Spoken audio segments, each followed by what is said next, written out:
The happiest day of Elena Vargas's life lasted exactly 3 hours and 14 minutes. That's how long her wedding stayed perfect. For 3 hours and 14 minutes, everything was exactly the way she had imagined it would be. The sunlight through the tall windows, her mother crying while fixing the veil, white roses filling the air with that soft, sweet smell she had always associated with weddings. And Marcus standing at the altar, looking at her like she was the only person in the world. 3 hours, 14 minutes. Then her sister stood up, and everything fell apart.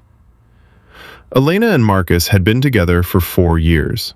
They met at a conference, argued about marketing strategies for almost an hour, and ended the conversation laughing and exchanging phone numbers. Their relationship wasn't perfect. No real relationship ever is. But it was steady, built on long conversations, quiet support, and the kind of trust that grows slowly over time. The kind of trust you don't question. Elena's younger sister Sophia had always been the unpredictable one in the family. Impulsive, emotional, magnetic in a way that made people either love her instantly or feel slightly overwhelmed by her presence. Elena loved her fiercely. She also spent most of her adult life quietly cleaning up the chaos Sophia left behind. What Elena never questioned, not even once, was whether she could trust Sophia around Marcus. They got along well, maybe even too well. But Elena told herself that was a good thing. She wanted the two most important people in her life to like each other. She believed that right up until the reception. The venue was beautiful. String lights stretched across the ceiling. A live band played soft jazz near the bar.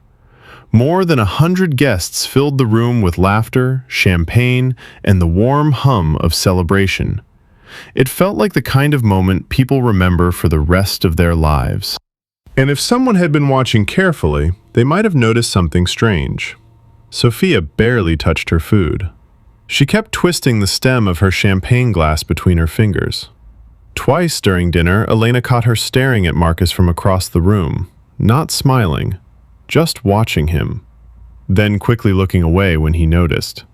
Elena saw it, but she ignored it. Sophia was always dramatic. She probably just had nerves about giving a speech. Marcus seemed distracted too. He laughed when people joked with him. He clinked glasses. He smiled for photos. But Elena noticed the tension in his jaw, the same expression he got when something at work was bothering him. She squeezed his hand under the table. He squeezed back. She should have asked what was wrong. She didn't. The speeches began around 8.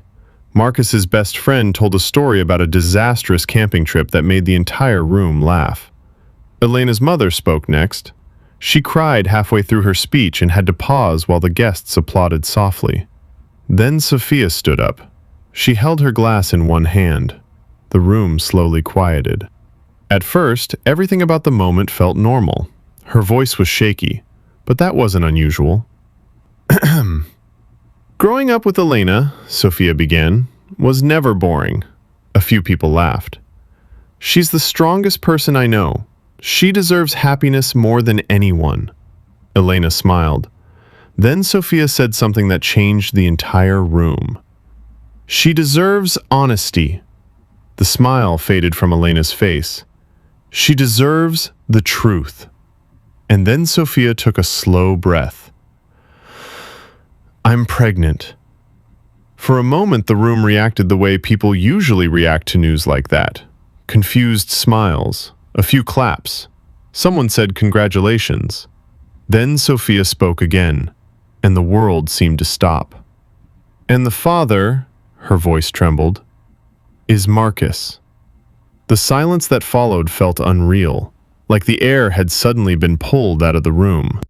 Marcus pushed back his chair so quickly it scraped across the floor. That's not true, he said immediately. His voice was calm, but his face had gone completely pale. Sophia, what are you doing? Sophia didn't look at him. She looked only at Elena. And in that moment, Elena saw something she didn't understand. Sophia's eyes were full of tears, but there was no anger in them, no triumph, only fear. Guests began whispering. Someone dropped a fork. Elena's aunt started crying. Her father stood up and walked out of the room without saying a word. Marcus moved toward Elena and knelt beside her chair. "Elena, look at me," he said quietly. "This isn't real. I swear to you, I don't know what she's doing." Elena looked at him. Then she looked at Sophia, and for the first time in her life, she had no idea which one of them was telling the truth. But the moment that truly changed everything didn't happen at the reception. It happened the next morning, because that's when Sophia disappeared, and that's when Elena received the voicemail. And in that voicemail, Sophia said something that would send Elena searching for answers. One sentence. One terrifying sentence. "Someone showed me proof,"